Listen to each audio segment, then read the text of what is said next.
PM Narendra મોદીએ હિમાચલ પ્રદેશમાં હવાઈ સર્વેક્ષણ કર્યું, પૂરથી થયેલા નુકસાનનો તાગ મેળવ્યો. નેપાળમાં મોટા પાયે વિરોધ પ્રદર્શનો અને હિંસા વચ્ચે દેશના વડાપ્રધાન કેપી શર્મા ઓલીએ પોતાના પદ પરથી રાજીનામું આપ્યું. અમદાવાદમાં તંત્રની બેદરકારીએ દંપતીનો જીવ લીધો.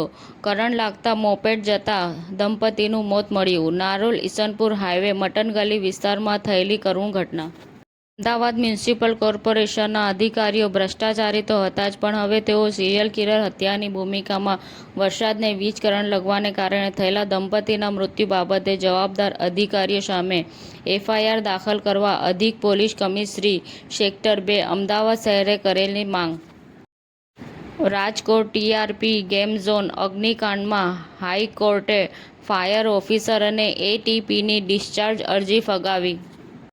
શૈક્ષણિક નગરી મોડાસામાં આદમ અલી મુલ્લા ઇબ્રાહીમજી આર્ટ્સ કોલેજ ખાતે શિક્ષક દિવસની ઉજવણી કરવામાં આવી.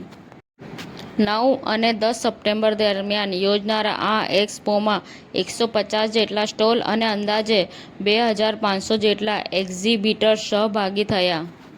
ઉપરાષ્ટ્રપતિની ચૂંટણીમાં એનડીએના ઉમેદવાર સીપી રાધાકૃષ્ણનની જીત નિશ્ચિત. બીજેડી, બીઆરએસ અને એસએડી ચૂંટણીથી દૂર. સ્ટાર+એ સત્તાવાર રીતે તેનું નવીનતમ નાટક સંપૂર્ણા લોન્ચ કર્યું. મહિલા સશક્તિકરણની ઉજવણી કરતું આ એક બોલ્ડ નવું નાટક છે. ગણપતિ યુનિવર્સિટીની એક વિચારયજ્ઞ સમી વ્યાખ્યાન શ્રેણી અટલ બિહારી વાજપેયી પબ્લિક પોલિસી ટોકમાં યોજાયું. સમાચાર ટુડે ન્યૂઝ ચેનલની ટીમ અને જે સત્ય છે તે જ બતાવશે. આપ જોતા રહો સમાચાર ટુડે ન્યૂઝ ચેનલ. ગુજરાતની ધરતીનું ગુજરાતીઓ માટે જ, એટલે કે સમાચાર ટુડે ન્યૂઝ. અમારી સમાચાર ટુડે ન્યૂઝ ચેનલને લાઇક કરો, શેર કરો અને સબસ્ક્રાઇબ કરો અને જોડાયા રહો સમાચાર ટુડે ન્યૂઝ ચેનલ સાથે.